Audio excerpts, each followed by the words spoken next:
Now at the Auto Expo 2023, I'm joined by David Dunnuck, Executive Director of Fuel Cell Engineering at Cummins India. Thank you so much for joining us here. Thank you.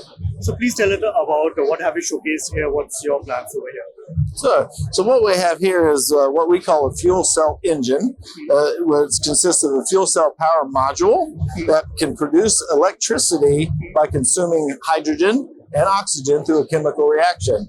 We call this a fuel cell engine because it consists of not only the fuel cell power module that does that work, but also has the vehicle level thermal management system to drive the coolant to the radiator and back.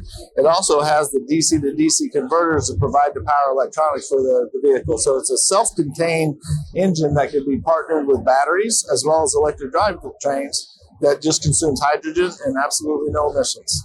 Okay, so in India, what are your plans? Have you partnered with any of the OEMs to supply these engines? So we're working with several as far as the technology development, understanding the real viability of this technology.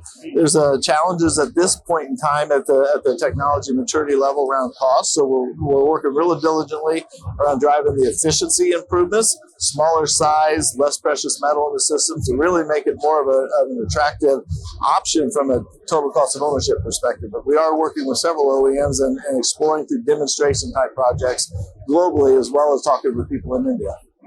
The main idea is to go sustainable anyhow. So how sustainable these vehicles would be, do you think? How sustainable is this technology? Yeah. The technology is very sustainable. It's quite capable. Fuel cells have been around for many, many decades. We're now moving them into more of a mobility type of an application versus stationary application. So from a sustainability standpoint, it is fairly stable.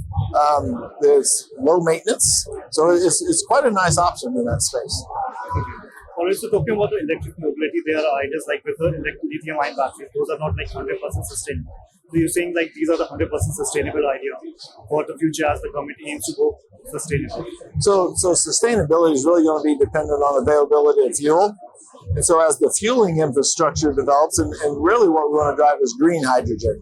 Where green hydrogen is using renewable type energy, we can use PIM-based electrolyzers to produce hydrogen that's carbon neutral that can then be operated in these. So as long as that infrastructure of hydrogen supply is there, this is a very sustainable technology.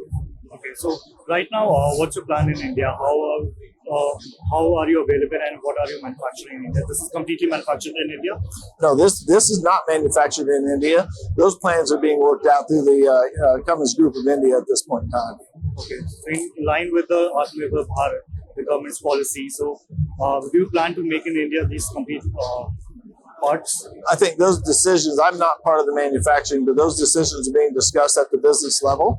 I do work with our Cummins Group of India from a technical standpoint, technology development, and that capability within the organization. Cummins has a long, long history of working with India being part of global organizations and developing core technologies, and we will run the same practice and the same model as we develop fuel cell technology as well. Okay. All right, so these are the production ready parts, or this is just a prototype? No, we were actually in production with this unit that we have on display here. We've delivered them to many bus applications. We have many other applications in trucks, primarily in Europe, in 2 different truck applications and in many rail applications as well.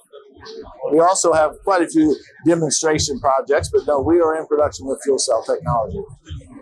Thank you so much for speaking. Thank you. It's a pleasure.